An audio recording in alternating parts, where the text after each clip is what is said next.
बारी सावा के दुल्हे कावाने रामा गए हैं दुआरा वही पे सोई जी।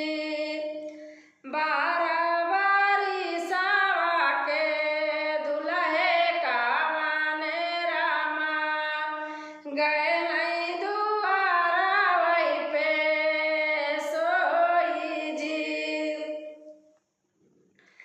भीतरा से निकारी है दुल्हना देई झाड़ी पोछली है उठाई जी। भीतरा से निकारी है दुल्हना देई झाड़ी पोछली है उठाई जी। इतना जाऊ देखै कावन रामा दुल्हिना और देखतै चकिता होई जाई जी। इतना जाऊ देखै कावन रामा दुल्हिना देखतै चकिता होई जाई जी। सोनवा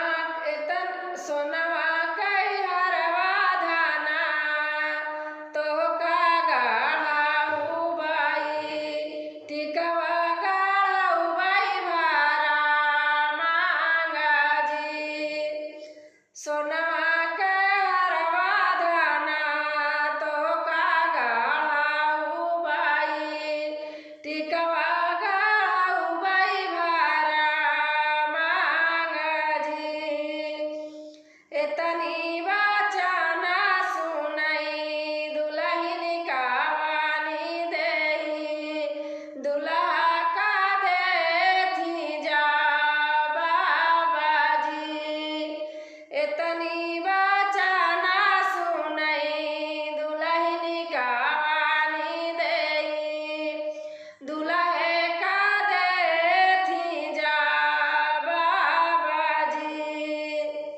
सोनवा का हरवा अपने मैया का पहिनाया टिकवा पहिनाया बहिनिया जी। सोनवा का हरवा अपने मैया का पहिनाया टिकवा पहिनावा बहिनिया जी।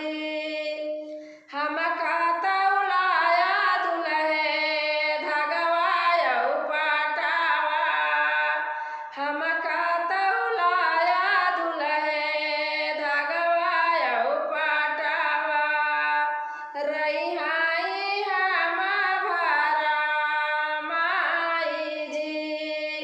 हम तौलावा दुल्हे धगवाया पाटावा कहे रहा हमका भरा माई जी।